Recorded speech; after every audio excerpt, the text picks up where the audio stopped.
माहिती देणाऱ्याला पोलिसांकडून 1 लाखाचं बक्षीस देखील जाहीर करण्यात आलेलं आहे।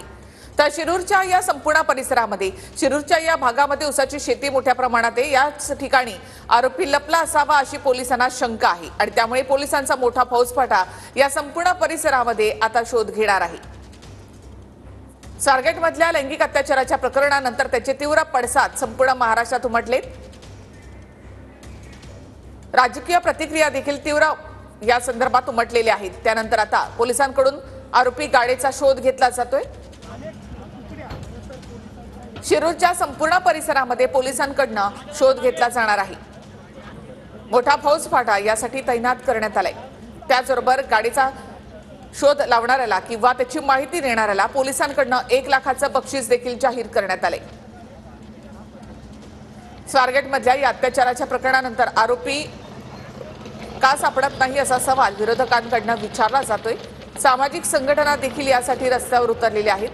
त्यानंतर पोलिसांकडून आता आरोपी गाडीचा शोध घेतला जातोय।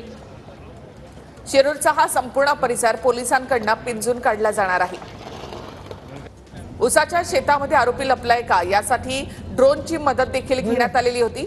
डॉग स्क्वॉड देखील या ठिकाणी आणण्यात आलेला आहे। पोलीस स्वतः आता या ऊसाच्या शेतात जाऊन आरोपीचा शोध घेणार आहेत। स्वारगेटमधल्या अत्याचाराच्या प्रकरणानंतर आरोपी गाडे हा आपल्या घरी गेला होता आणि तिथून त्यानंतर तो गायब झालेला आहे। सकाळी 9 वाजता या संदर्भातली तक्रार पोलिसात दाखल झाल्यानंतर पोलिसांनी त्याचा शोध घेण्याचा प्रयत्न केलाय। मात्र अद्यापही आरोपी गाडे याचा शोध लागलेला नाही।